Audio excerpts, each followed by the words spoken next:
ఈవీఎంల విషయంలో కేతిరెడ్డి కొత్త అనుమానాలు. సో ఎలక్షన్స్ అయిపోయాయి, రిజల్ట్స్ వచ్చాయి. డిప్యూటీ సీఎం, ఎమ్మెల్యేలు, మంత్రులు అందరూ కూడా కొలువు తీరారు. సో పరిపాలన సజావుగా సాగుతుంది. సో మరి ఇప్పటికీ కూడా ఈవీఎంల విషయంలో ఉన్న అనుమానాలు మాత్రం తొలగిపోలేవని చెప్పుకోవచ్చు. సో మరి ఇప్పుడు చూసుకుంటే అంటే మనకు ఎప్పుడైతే రిజల్ట్స్ వచ్చాయో, రిజల్ట్స్ రాకముందు నుంచి కావచ్చు, రిజల్ట్స్ వచ్చిన తర్వాత కావచ్చు, ఇప్పటి వరకు కూడా ఈవీఎంల విషయంలో కొత్త అనుమానాలు రావడం, వాటి గురించి ఎక్స్ప్లెయిన్ చేయడం ఇలాంటివన్నీ కూడా జరుగుతూనే ఉన్నాయి.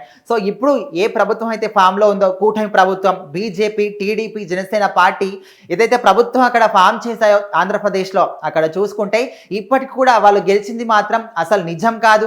ఈవీఎంల విషయంలో అవకతవకలు ఉన్నాయి ఖచ్చితంగా. అందువల్లనే టీడీపీ గవర్నమెంట్ ఫామ్లోకి వచ్చింది, కూటమి ప్రభుత్వం గెలిచింది, అందుకనే భారీ విజయం సాధించారు.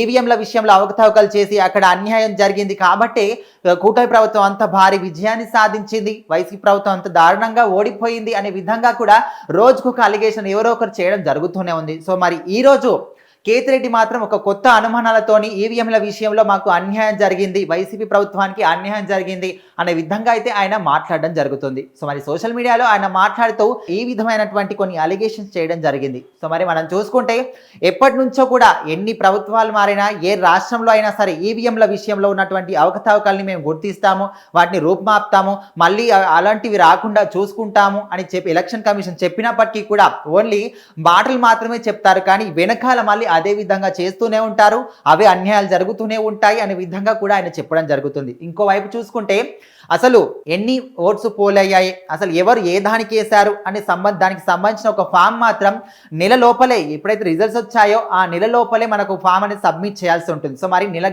అయిపోయింది, 2 నెలలు గడుస్తున్నప్పటికీ కూడా ఇప్పటికీ కూడా ఆ ఫామ్కి సంబంధించి ఎలాంటి సబ్మిషన్ కానీ, దానికి సంబంధించిన ఎలాంటి ఇన్ఫర్మేషన్ కానీ రాలేదు. సో మరి దీని విషయంలో మనం ఏమనుకోవాలి? సో ఖచ్చితంగా అక్కడ అవకతవకలు జరిగాయని మనం గుర్తించాలి కదా అనే విధంగా కూడా ఆయన చెప్పడం జరుగుతుంది. అంటే ఓన్లీ ఈవీఎం విషయాలనే కాదు, ఎలక్ట్రానిక్ సంబంధించి ఎలాంటి మిషన్లు అయినా కూడా ఖచ్చితంగా ఏదో ఒక సాంకేతిక లోపం వస్తుంది, ఖచ్చితంగా ఏదో ఒక దగ్గర ఏదో ఒక ప్రాబ్లం అనేది వస్తుంది, ఖచ్చితంగా ఏదో ఒకటి అక్కడ క్రియేట్ అవుతుంది అనే విధంగా కూడా ఆయన మాట్లాడడం జరుగుతుంది.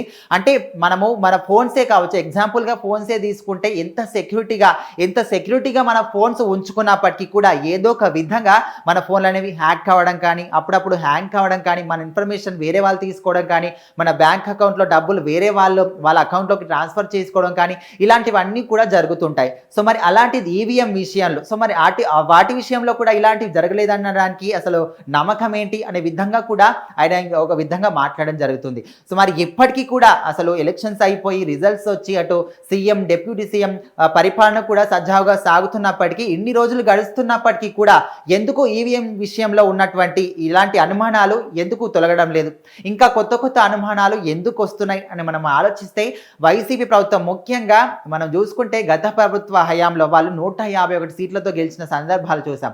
సో మరి ఇప్పుడు అసలు 151 కాదు కదా, ప్రతిపక్ష హోదా కూడా లేనటువంటి దీన స్థితికి 11 సీట్లకు మాత్రమే వైసీపీ ప్రభుత్వం అక్కడ అంత దీన స్థితికి పడిపోయింది. అక్కడనే ప్రజలందరూ కూడా వ్యతిరేకమై వాళ్ళను ఆ దీన స్థితికి తీసుకొచ్చారని మనం చెప్పుకున్నప్పటికీ కూడా, మరి అంటే ఎంత వ్యతిరేకం ఉన్నప్పటికీ కూడా, ఎంత ప్రజల్లో ఎంత వ్యతిరేకత కూడగట్టుకున్నా, ఎన్ని అనుమానాలు ఉన్నప్పటికీ కూడా, అసలు ఎంత కాదనుకున్నా అట్లీస్ట్ ప్రతిపక్ష హోదా ఉన్నటువంటి సీట్లైనా మనకు రావాలి కదా, ఆఖరికి 11 సీట్లకు పడిపోవడం ఏంటనే ఇదొక ముఖ్యమైన రీజన్గా పెట్టుకొని అందరూ కూడా రోజు మాకు ఇప్పటికీ కూడా ఈవీఎంలోనే మాకు అనుమానం ఉంది, ఈవీఎం మిషన్ల ద్వారానే అవకతవకలు జరిగాయి, అక్కడే ఏదో ఒక కిటుకు ఉంది, వాటి ద్వారానే ఇప్పుడు ఏదైతే టీడీపీ ప్రభుత్వం ఉందో వీళ్ళందరూ కూడా అన్యాయం చేసి మాకు ఏదో ఒక విధంగా వాళ్ళకు డబ్బు చూపించో ఇంకేదో విధంగా వాళ్ళు మాత్రం అవకతవకలు చేసి గెలుపు సాధించారు, మాకు మాత్రం అన్యాయం జరిగిందనే విధంగా రోజుకొక కొత్త అలిగేషన్, రోజుకొక కొత్త అనుమానాలు తీసుకొస్తూ ఈవీఎం విషయంలో వైసీపీ ప్రభుత్వంలో అప్పుడు ఉన్నటువంటి వాళ్ళు ఏదో ఒక విధంగా రోజు ఏదో ఒక అలిగేషన్ చేద్దాం,